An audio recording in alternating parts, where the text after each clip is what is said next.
अहोई अष्टमी की कथा।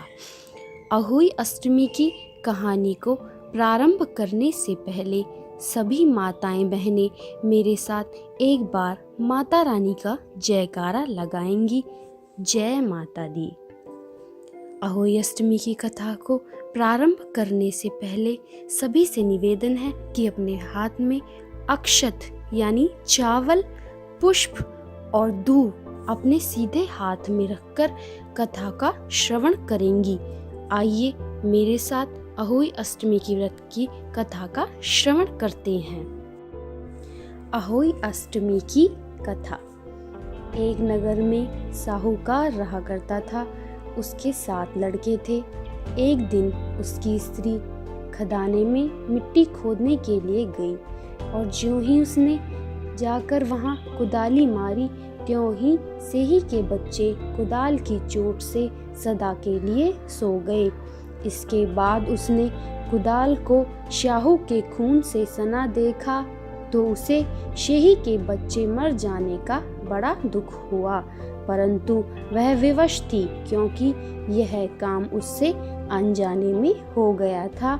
इसके बाद वह बिना मिट्टी लिए ही खेद करती हुई अपने घर आ गई और उधर जब से ही अपनी घुड़साल में आई तो अपने बच्चों को मरा हुआ देखकर नाना प्रकार से विलाप करने लगी और ईश्वर से प्रार्थना की कि जिसने मेरे बच्चों को मारा है उसे भी इसी प्रकार का कष्ट होना चाहिए।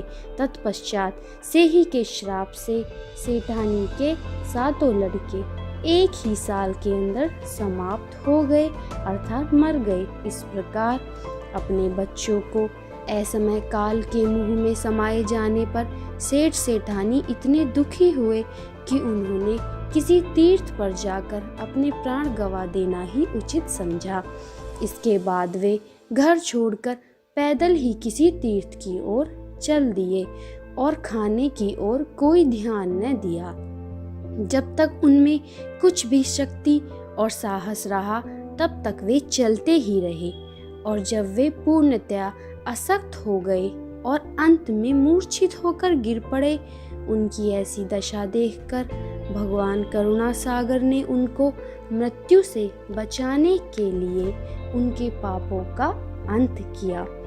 और इसी अवसर पर आकाशवाणी हुई कि हे सेठ, तेरी सेठानी ने मिट्टी खोदते समय ध्यान न देकर सेही के बच्चों को मार दिया। इसके कारण तुम्हें अपने बच्चों का दुख देखना पड़ा।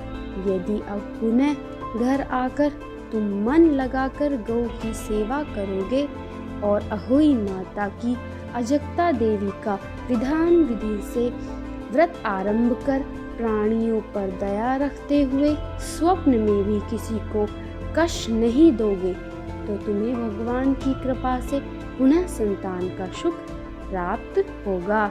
इस प्रकार आकाशवाणी सुनकर सेठ सेठानी कुछ आशान्वित हो गए और भगवती देवी माँ अहोई अष्टमी का स्मरण करते हुए घर को चले आए। इसके बाद श्रद्धा भक्ति से न केवल अहोई माता का व्रत अपितु गौ माता की सेवा करना भी उन्होंने आरंभ कर दिया तथा जीवों को दया भाव रखते हुए और प्राणियों को न सताते हुए क्रोध और द्वेष का सर्वथा परित्याग कर दिया। ऐसा करने के पश्चात भगवान की कृपा से वे सेठ सेठानी 7 पुत्रों वाले होकर अगणित पोत्रों सहित संसार में नाना प्रकार के सुखों को भोग कर स्वर्ग को चले गए। इस व्रत के विधि कथा से यह शिक्षा मिलती है कि बहुत सोच विचार के बाद ही भली प्रकार निरीक्षण करने पर ही कार्य का आरंभ किया जाए। गौ माता की सेवा के साथ साथ अहोई माता का देवी भगवती का स्मरण और पूजा की जाए।